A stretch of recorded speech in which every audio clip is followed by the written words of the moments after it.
प्राकृतिक आपदाओं से बचाव के लिए करना होगा पौधारोपण, प्राचार्य डॉक्टर जय सिंह।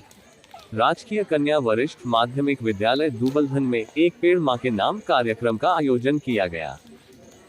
इस अवसर पर स्कूल के सभी स्टाफ सदस्यों ने मिलकर श्राद्धों के पखवाड़े पर एक एक पेड़ अपने पूर्वजों के नाम का पौधा रोपित कर उसकी देखभाल का संकल्प लिया। इस अवसर पर प्राचार्य डॉक्टर जय सिंह ने बताया कि पेड़ पौधे हमारे जीवन की मूल जड़ है। इनके बिना एक पल भी जीवित रहना संभव नहीं है। शारीरिक शिक्षक जितेंद्र सिंह ने बताया कि लोगों ने अपनी भौतिक सुख सुविधाओं के लिए पेड़ पौधों की अंधाधुंध कटाई और लगातार भूजल का दोहन कर डाला, जिसके फलस्वरूप पर्यावरण दूषित हो गया। आए दिन दुनिया को प्राकृतिक आपदाओं का सामना करना पड़ता है। हमें इन भयानक प्राकृतिक आपदाओं से बचाव के लिए धरती पर अत्यधिक मात्रा में पौधारोपण करना अत्यावश्यक है। पिछले कुछ दशकों से पर्यावरण को स्वच्छ एवं सुंदर बनाए रखने के लिए हरियाणा सरकार से लेकर विभिन्न सामाजिक संस्थाओं एवं संगठनों ने मिलकर एक पेड़ मां के नाम कार्यक्रम को सकारात्मक एवं साकार रूप देने के लिए निरंतर प्रयास किए हैं।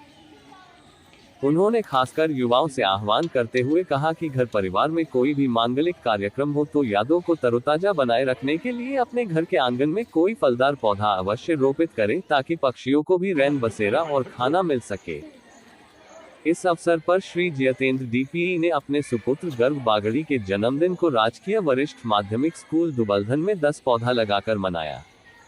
उपस्थित शिक्षकगण, शिक्षिका सुनीता देवी, मुन्नी देवी, श्री देवेंद्र, श्री जोगेंद्र, मुकेश कुमार, वेद प्रकाश, सुखबीर, सुषमा, मोनिका, पूनम, गीता, पवन कुमार, सुरेंद्र जी आदि स्टाफ सदस्य उपस्थित रहे। बारे में मेरी लोगों से यही अपील रहेगी कि चाहे किसी भी प्रकार का कोई भी धार्मिक उनका कार्यक्रम हो, चाहे उनका खुद का जन्मदिन हो, उनकी एनिवर्सरी हो, या फिर उनका और भी उनसे संबंधित किसी भी प्रकार का ये कार्य हो, उनको अत्यधिक पेड़ लगाने चाहिए और लोगों को भी इस बारे में प्रेरित करना चाहिए, ताकि हम अपने पर्यावरण को और भी अधिक स्वस्थ कर सकें।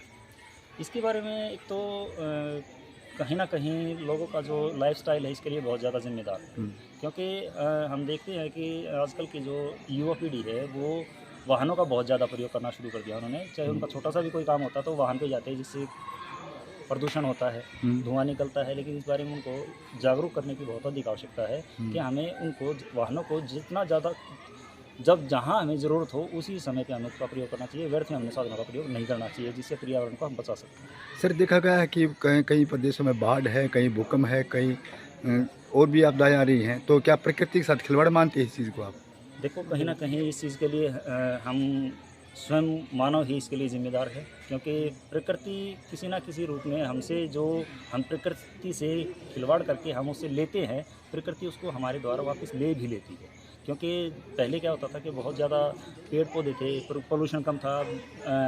जैसे जैसे हमारे देश का विकास हो रहा है तो बहुत ज़्यादा मात्रा में इंडस्ट्रीज़ भी लग रही है, जिसके कारण जो हमारे प्रकृति है, पेड़ पौधे हैं, उनका बहुत ज़्यादा मात्रा में ह्रास हो रहा है। सरकार की तरफ से तो पहल की जा रही है, लेकिन जब तक आम आदमी इसको अपने जीवन में लागू नहीं कर पाएगा तब तक इसका कोई ज़्यादा महत्व नहीं हो पाएगा। इसलिए हमें अपने आज का जो प्रोग्राम था, मैं हर साल मेरे बेटे के जन्मदिन पे हर साल जिस भी संस्था में मैं होता हूँ वहाँ या फिर इसके बाहर भी कहीं, मैं हर साल चाहे मेरा खुद का जन्मदिन होता है, चाहे मेरे बच्चों का जन्मदिन होता है या फिर और कोई कार्यक्रम होता है, तो मैं हर साल पेड़ लगाता हूँ ताकि पर्यावरण को बचाया जा सके। सर, माननीय प्रधानमंत्री द्वारा एक पेड़ मां के नाम कार्यक्रम चलाया गया, किस तरह देखते हैं आप इस कार्यक्रम को? देखो, प्रधानमंत्री जी की वैसे तो सरकार की जो स्कीमें होती है वो कहीं ना कहीं हितकारी ही होती है, क्योंकि सरकार कोई भी योजना लेके आती है तो उसके पीछे कहीं ना कहीं जो आम पब्लिक होता है उसका कोई ना कोई उसके करने का उद्देश्य होता है। एक पेड़ माँ के नाम जो है, अगर हम प्रधानमंत्री जी ने ये देखते हुए पर्यावरण को बचाने के लिए जब ये पहल की है, अगर इसको हम अपने जीवन में ही लागू कर लें, प्रधानमंत्री के जो आदेश है उसको हम अपने जीवन में लागू करें, उसके बाद अगर हम उसका वास्तव में प्रभाव देखेंगे जीवन में लागू करने के बाद, तो उसका प्रभाव बहुत ज़्यादा मात्रा में हमें दिखाई देगा। पर्यावरण को हम देख रहे हैं कि लोगों को आजकल अस्थमा की बीमारियां बहुत ज़्यादा हो रही है। पहले अस्थमा की बीमारियां इतना नहीं हो पाती थी। इसके अलावा जैसे कानों की भी जो बीमारियां हो रही है वो भी पॉल्यूशन के ही कारण होती है। दूसरी स्किन्स की जो प्रॉब्लम है वो भी उसी के कारण होती है। तो ये इस टाइप की जितनी भी बीमारियां हैं ये सब पोल्यूशन के कारण ही होती है, और पोल्यूशन को कम करने का लिए एकमात्र एक ही साधन है, वो है हम अधिक से अधिक मात्रा में पेड़ लगाएं। सर, हमारे चैनल के माध्यम से युवाओं का संदेश देना चाहेंगे पर्यावरण को साफ और स्वच्छ रखने के लिए? मेरा आपके चैनल के माध्यम से सबसे पहले तो मैं आपका तहे दिल से धन्यवाद करता हूं कि आपने आज जो हमारे इस छोटे से कार्यक्रम को आप अपने चैनल के माध्यम से कवर किया है, उसके लिए हम आपको तहे दिल से धन्यवाद देते हैं।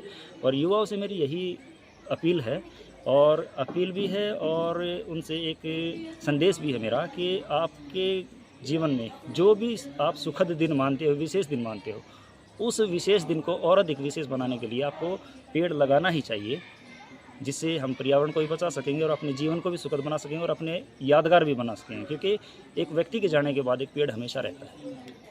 Thank you sir.